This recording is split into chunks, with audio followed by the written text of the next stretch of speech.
இன்றே டவுன்லோட் செய்து உங்கள் ஃபேவரட் ஷோக்களை என்ஜாய் பண்ணுங்க. குளிச்சிட்டு வான்னு சொல்றாங்க. ஆனா குளிச்சிட்டா இப்ப போடுறதுக்கு வேற துணி இல்லையே, என்ன பண்றது?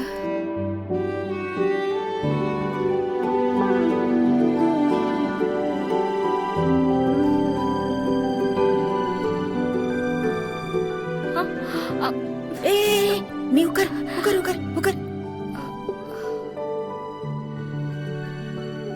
என்ன இந்தோ ரொம்ப வேலை வாங்குறாங்கல்ல? அதெல்லாம் பரவாயில்லக்கா. எவ்வளவு கஷ்டப்பட்டாலும் வெளியில சொல்ல மாட்டேங்கிற. என்னாச்சுக்கா, நீங்க இங்க வந்திருக்கீங்க? என்னங்க வர சொல்லி கூப்பிட்டாங்களா? அதெல்லாம் ஒண்ணும் இல்ல.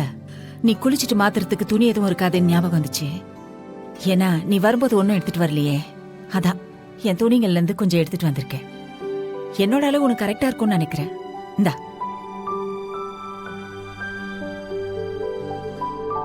இத பாரு இந்தோ, இந்த வீட்ல நீ ஏற்கனவே வேலை பார்க்க ஆரம்பிச்சிட்ட. இனியும் உன்னை அவங்க சும்மா இருக்க விடவே மாட்டாங்க. ஏதாவது வேலை வாங்கிட்டே தான் இருப்பாங்க இந்தோ. அதனால இந்த வீட்டு பொருளை வாங்குறதுக்கும் சாப்பிடுறதுக்கும் உனக்கு எல்லா உரிமையும் இருக்கு, புரியுதா?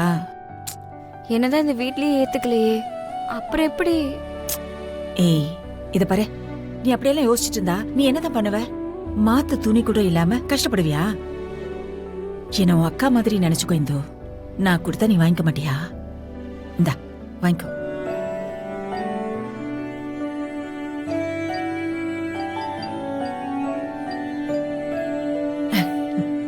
ரொம்ப தேங்க்ஸ்க்கா. ஏய் தேங்க்ஸ் எல்லாம் ஒண்ணும் வேண்டாம்.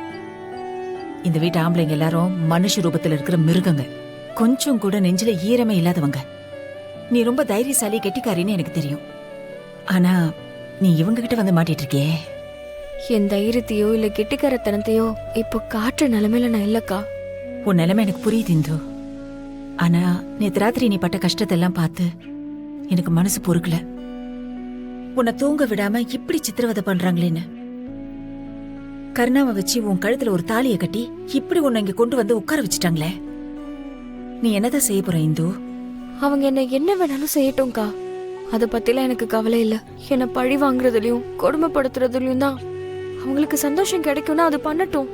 என்ன பொறுத்த வரைக்கும் இப்போதைக்கு என் கண்ணு முன்னாடி நிக்கிறது என் அக்காவோட கல்யாணம் மட்டும்தான்.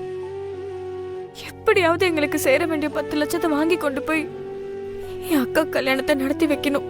அது மட்டும்தான் இப்ப எனக்கு இருக்கிற லட்சியம். அதனால இவங்க என்ன பண்ணாலும் அதை பொறுத்துக்கிட்டு சகிச்சுக்கிட்டு நான் இந்த கஷ்டத்தெல்லாம் தாண்டிடுவேன்.